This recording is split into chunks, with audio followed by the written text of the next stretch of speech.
So for this MIDI hack video, my purpose is not to re-explain the entire groove pool. I'm kind of assuming going into this video you have some working knowledge of Ableton Live's groove pool. But I want to show you another way that you can preview the groove presets without having to just hear them, because the browser will give us a nice audio example if we have the preview function turned on. But there's actually a way that you can see the groove presets before you apply them to a MIDI clip or to an audio clip. And this can be helpful, for example, if you want to see, does this groove preset give me any sort of velocity change information, or is it just purely timing offset? For this example, I've put together two drum beats, and I'm using one of the core drum kits from Ableton's core library called Kit Core Glass. And I'll play the drum beats, just kind of audition what we have going on here. So we've got this kind of straight garage type beat, and then another version of it with a straight 16th note shaker coming from this Maracas 808 sample, kind of playing across the top of everything. And I think those will be good examples to audition a few of the grooves. Now, to access the groove pool, we just have to click this button down here that looks like two little waves.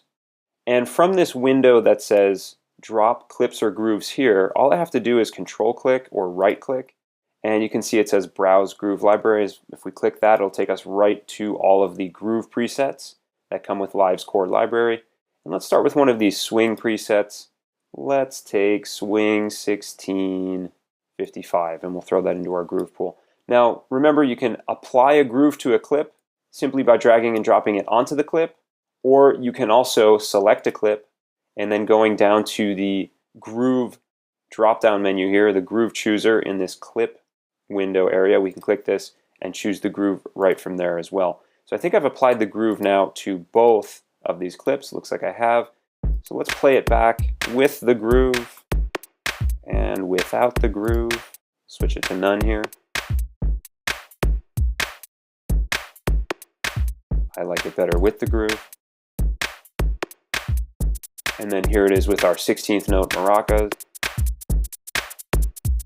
And again, let's hear that without the groove.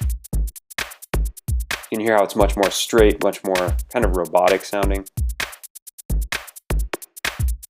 Okay, so we can hear the groove that's being imparted, or the timing offset that's being imparted onto this, onto these two different MIDI clips that I've set up here. And also, if we select a groove preset from the browser and we turn the preview button on, it'll give us a little audition, a little audio version of what the groove is doing. But sometimes I think it can be really helpful to see what the grooves are doing. And the cool thing about these groove presets is they're all actually just MIDI clips. So if I create a new MIDI track that's totally blank and doesn't have any MIDI clips in it currently, I can take that, one of those groove presets, I can take that one and we can drag and drop it onto any one of these slots, and it'll give us a little visual of what this groove is going to do to certain MIDI notes on particular hits, also certain audio transients, for example, if this was an audio clip that we're going to apply this to.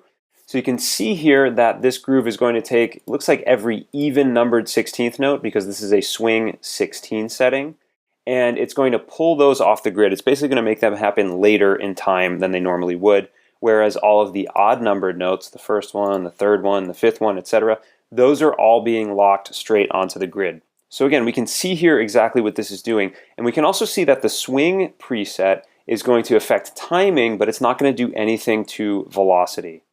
So let's take a look at one of these more complex ones, maybe the MPC folder here.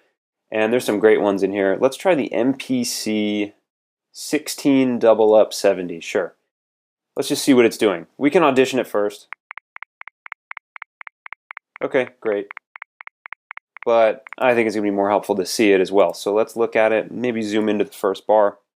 As you can see here, there is quite a bit of timing offset. It looks like even some of these notes, like this one here, is happening a little bit earlier than normal.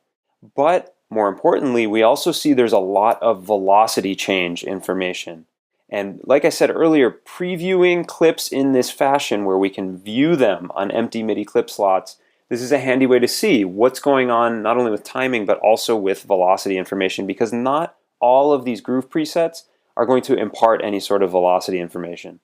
So anyway, let's grab this groove and throw it into our groove pool, and let's audition this on our drum beats. Let's shift select both of them. So I'll click on the first one, I'll hold shift, and then I'll select the second one. You can see we've got 2 clips selected. We'll go down to our groove chooser and we'll choose MPC 16, double up 70. Now we've applied that to both of those clips.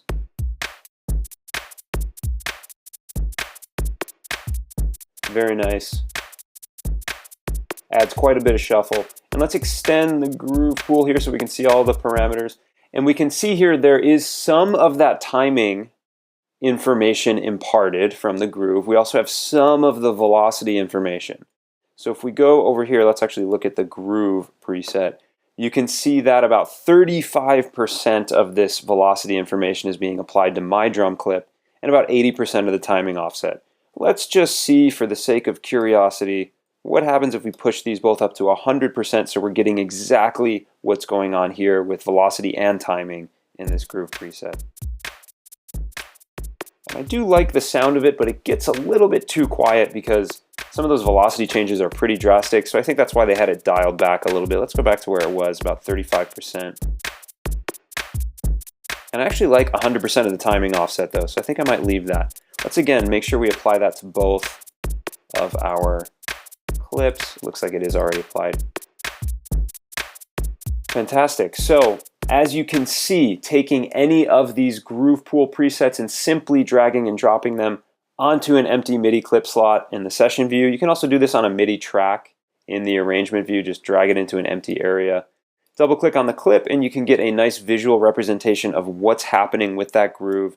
Is it going to adjust timing at all? Is it going to adjust velocity at all? This is something I stumbled across totally by accident one time when I was using Live, and it changed the way I use grooves because I was able to see what they were doing as opposed to just auditioning them by ear. I was actually able to see, does it have velocity information? Does it have timing information? If so, how much? And then apply the grooves. Kind of make more intelligent groove decisions when I'm applying them to my clips. So again, I hope this one's been helpful.